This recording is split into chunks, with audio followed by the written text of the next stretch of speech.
ప్రతి సంవత్సరం మాలో సహోదరులు బ్రదర్స్ అండ్ సిస్టర్స్ ఎవరైనా సరే ప్రతి సంవత్సరం 7 మాటల్ని ప్రత్యేకంగా ధ్యానించుకోవడానికి మనం ఇంట్రెస్ట్ చూపిస్తున్నాం. బ్రదర్ కూడా అవకాశం ఇస్తున్నారు. ఎందుకంటే ఎవరైనా మనిషి చనిపోబోయే ముందు వాళ్ళ చివరి మాటలు మనకి ఎంత ముఖ్యమైనదిగా మనం భావిస్తాం. చనిపోయే ముందు ఏ మాట మాట్లాడినా అది చాలా వాల్యుబుల్ మనకి. ఫర్ ఎగ్జాంపుల్ మన ఇంట్లోనే పెద్దవాళ్ళు చనిపోబోయే ముందు మనం వాళ్ళు మాట్లాడే మాటలను వినడానికి ఎంతగానో ఆశపడతాం. ఎందుకంటే వాళ్ళు ఆ చివరిలో మాట్లాడే మాటల్లో చాలా హానెస్టీ ఉంటుంది. వాళ్ళు ఏమన్నా తప్పు చేసినట్లయితే క్షమాపణ అడుగుతారు. ఏమన్నా ఆస్తులు అలాంటివి ఉంటే కూడా రాసిస్తారు అనుకోండి. అలాగే మామూలు మనిషి చనిపోయేటప్పుడు చివరి మాటలకే మనం అంత ప్రాముఖ్యత ఇస్తున్నాం కదా. మరి పరలోకం నుండి మన కోసం వచ్చిన ఒక దేవుడు మనుష్య కుమారుని రూపంలో వచ్చి మన కోసం ప్రాణాలు అర్పించే దేవుని చివరి మాటలకి మనం ఇంకెంత ఇంపార్టెన్స్ ఇవ్వాలి చెప్పండి. ఎంత ఇంపార్టెన్స్ ఇవ్వాలంటారు? సరే, కాబట్టి మనం 7 మాటలు ప్రతి సంవత్సరం ధ్యానం చేసుకుంటున్నాం. సరే, ఇప్పుడు నా మాట వచ్చేసి 7వ మాట. ఒకసారి చదువుతారు 7వ మాట. తండ్రి, నీ చేతికి నా ఆత్మను అప్పగించుకొనుచున్నాను. అసలు ఇది 7వ మాట. మీరు కనుక అబ్జర్వ్ చేసినట్టయితే ఈ 7 అనే నంబర్కి బైబిల్లో చాలా ప్రాముఖ్యత ఉంది. మన ఓల్డ్ టెస్టిమనీలో కానీ న్యూ టెస్టిమనీలో కానీ మనం కనుక అబ్జర్వ్ చేస్తే దగ్గర 700 సార్లు ఈ 7 అనే నంబర్ని మనం ప్రత్యేకంగా మాట్లాడుకున్నాం. ఈ 700 సార్లు ఏమేమి మాట్లాడుకున్నామో మనమైతే ఇప్పటికిప్పుడు టైం కూడా లేదు, చెప్పుకోలేం. కానీ 1-2 ఎగ్జాంపుల్స్ మీరు ఎవరైనా చెప్పగలరా 7కి సంబంధించింది?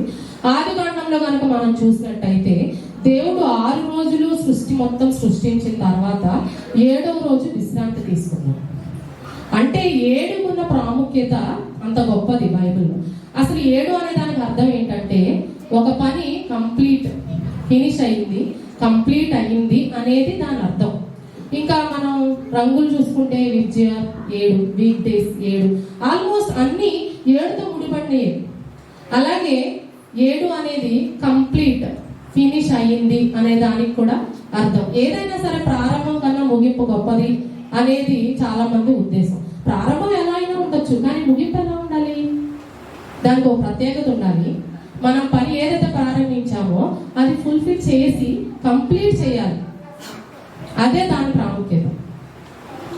అండ్ ఇప్పుడు ఒకసారి వాక్యం చదవండి. లూకాసు వార్త 23వ అధ్యాయం 46వ వచనం. అప్పుడు యేసు గొప్ప శబ్దముతో కేక వేసి తండ్రి, నీ చేతికి నా ఆత్మను అప్పగించుకొనుచున్నాను అనెను. ఆయన ఇలాగ చెప్పి ప్రాణం విడిచెను. ఆయన ఈలాగు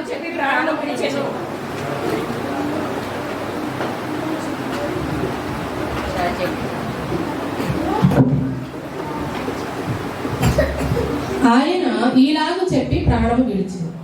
ఇక్కడ తండ్రి గొప్పగా కేకలు వేసి తండ్రి అని పిలిచాడు. గొప్ప శబ్దంతో కేకలు వేశారు. ఎందుకు? మామూలుగా చెప్తే దేవుడికి వినపడదనుకున్నారా? ఎందుకు గొప్ప కేక వేయాల్సి వచ్చింది?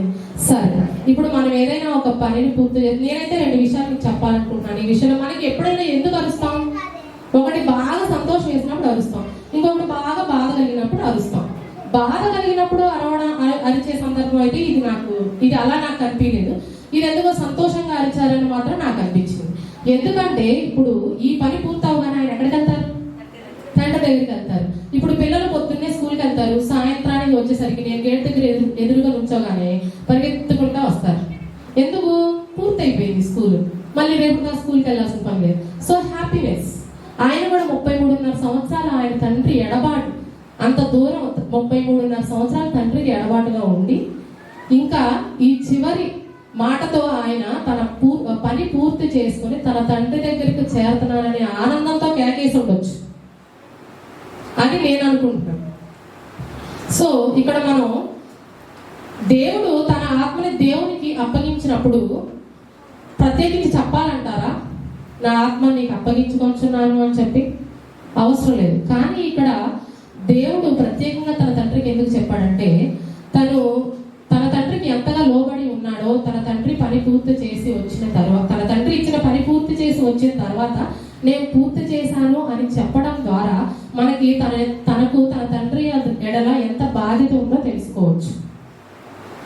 ఇప్పుడు మనకైనా సరే ఎవరన్నా పని చెప్పినట్లయితే అది పని పూర్తయిందా లేదా అని మళ్ళీ వాళ్ళకి చెప్పాలి. అది లేకపోతే వాళ్ళు మన కోసం ఎదురు చూస్తూ ఉంటారు కదా, పని అయిందా లేదా, పని అయిందా లేదా, పని అయిందా లేదా అని చెప్పి. అలాగే ఇక్కడ మనం దేవుడి దగ్గర నేర్చుకోవాల్సింది ఏంటంటే తన తండ్రి ఎడల తన బాధ్యత కలిగి ఉన్నాడని మనం నేర్చుకోవాలి. అలాగే మనం కూడా మనం చేసే ప్రతి పనిలోనూ బాధ్యతగా ఉండాలి. ఇప్పుడు నువ్వు కరెక్ట్గా ఉండి దేవుడి మార్గంలో నడుచుకుంటా వెళ్తే దేవుడా నువ్వు నా ఆత్మని దగ్గర చెప్పాల్సిన అవసరమే లేదు. దేవుడే మనల్ని తన యొద్దకు చేర్చుకుంటాడు. ఇప్పుడు ఇద్దరు దొంగలు ఉన్నారు. ఒక దొంగ దేవుణ్ణి అడిగాడు. దేవుడు సరే నాతో పాటు నేడు కూడా నువ్వు పరదేశంలో ఉండు అని చెప్పాడు. ఇక్కడ ఏమంటాడంటే దేవుడు నువ్వు అడగాల్సిన పని లేదు, నువ్వు దేవుడి మార్గంలో నడిచి దేవుడు గొప్పవాడని నమ్మి పునరుత్థానుడైన యేసుని మేము ప్రార్థిస్తున్నాము అని చెప్పి నువ్వు నమ్మితే దేవుడు తప్పకుండా నిన్ను చేర్చుకుంటాడు. సరే, ఇప్పుడు మీరు ఎంతమంది మీ ఆత్మని దేవునికి అప్పగించుకొచ్చున్నారు, అప్పగిద్దామని అనుకుంటున్నారు? ఆత్మ విషయమై దీనులైన వారు ధన్యులు, వారు పరలోకానికి చేరుతారు. అంటే ఆత్మ విషయమై దీనులుగా ఉండమని దేవుడు మనల్ని అడుగుతున్నాడు. కానీ మనం దేని విషయమై దీనులమై ఉన్నాం? శరీర విషయమై దీనులమై ఉన్నాం. ఏమి త్రాగుదమా, ఏమి తినేదమా, అలా వచ్చే ఫ్యూచర్లో క్రిస్మస్కి ఏ చీర కొనుక్కుందాం, ఏ డ్రెస్ కొనుక్కుందాం, నెక్స్ట్ ఏ ట్రిప్కి వెళ్దాం. సో ఇదంతా ఏంటంటే శరీర సంబంధించిన దీనత. మనకి కావాల్సింది ఏంటి? మెయిన్గా ఆత్మ సంబంధమైన దీనం. సో ఇక్కడ ఆత్మ విషయమై దీనులైన వారు ధన్యులు, వారు పరలోకములకు చేరుతారు. సో ఇక్కడ మరణం అనేది ఫుల్ స్టాప్ కాదు, మరణం అనేది కామ మాత్రమే. సో మరణం తర్వాత కంప్లీట్గా అంతా అయిపోయింది అనుకోవడానికి లేదు. సో ఇక్కడ మనం ఏ పని మీద అయితే ఇక్కడ వచ్చామో అది మనం కంప్లీట్ చేసుకొని ఇక్కడ నుంచి వెళ్తాం, అంతేగాని ఇక్కడే మన పని పూర్తయినట్టు కాదు. సో ఇది మనకి ఫుల్ స్టాప్ కాదు. మరణం అనేది కేవలం కామ కాబట్టి ఇక్కడ మనం ఏ పని మీద అయితే వచ్చామో అది కంప్లీట్ చేసుకొని మనం ఇక్కడ నుంచి వెళ్ళాలి. అంతవరకు సహించువాడే నా రాజ్యంలోకి వస్తారు. అంతవరకే సహించడం అంటే ఏంటి? ఇప్పుడు దేవుడు మొదటి మాటకే ఆ బాధ భరించలేక దేవా నేను వచ్చేస్తాను, ఆత్మ నీకు ఇచ్చేస్తాను అన్నాడా? లేదు. దాదాపు 6 గంటల సమయం సిలువను మోసుకుంటూ ఆ బాధ పడుకుంటూ రక్తం కార్చుకుంటూ వెయిట్ చేశాడు. చివరి మాట వరకు వెయిట్ చేశాడు. అలాగే కష్టం వచ్చిందా, అమ్మో దేవుడు నాకు హెల్ప్ చేయట్లా. బాధలు వచ్చినాయా, అమ్మో దేవుడు నా వైపు చూడట్లా. నాకు అనారోగ్యం వచ్చిందా, అమ్మో దేవుడు నా వైపు చూడట్లేదు, నా ప్రార్థన ఆలోచించట్లేదు. లేదు, దేవుడు నీకు అత్యున్నతమైన ఏదో ఇవ్వడానికే ఈ పరీక్షలు అనుకోవాలి. ఇంకా చివరిగా ఎక్కువసేపు చెప్పను, అయిపోవచ్చింది ఒక 2 minutes. సరే, ఇప్పుడు దేవుడు మనకు ఒక ఆత్మ ఇచ్చి మళ్ళీ అది మనల్ని తిరిగి పరలోకానికి వచ్చినప్పుడు ఆత్మని ఎలా అయితే మనకి ఇచ్చాడో అలాగే మనం దేవునికి తిరిగి ఇవ్వాలా లేదా?